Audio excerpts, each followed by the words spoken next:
আগে রাস্তা পরে ভোট, মিছিল সাগরদিঘিতে কাবিলপুরে। আগে রাস্তা পরে ভোট, এই স্লোগান দিয়ে মিছিল করে পথে নামলেন সাগরদিঘি থানার কাবিলপুরের বাসিন্দারা। স্থানীয়দের দাবি, দীর্ঘদিন বালিয়া মোড় থেকে টিকটিকি পাড়া অব্দি 9 কিলোমিটার রাস্তা বেহাল অবস্থা।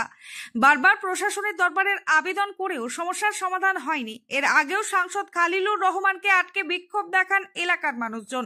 সাংসদ আশ্বাস দিয়েছিলেন, রাস্তা সংস্কারে আশ্বাস দিয়েছিলেন স্থানীয় বিধায়ক বাইরন বিশ্বাসও, কিন্তু প্রতিশ্রুতি কেউ রাখেননি।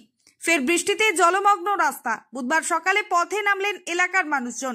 দীর্ঘদিন ধরে বেহাল রাস্তা। গ্রামবাসীদের দাবি, কাবিলপুর পঞ্চায়েতের বালিয়া মোড় থেকে টিকটিকি পাড়া পর্যন্ত 9 কিলোমিটার রাস্তার অবস্থা বেহাল। পিচের প্রলেপ উঠে কঙ্কালসার অবস্থা। বারংবার প্রশাসনকে জানিয়ে রাস্তার হাল ফেরেনি।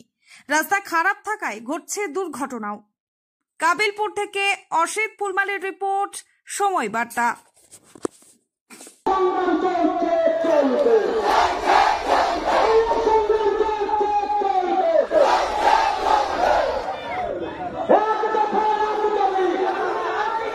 রাস্তা চাই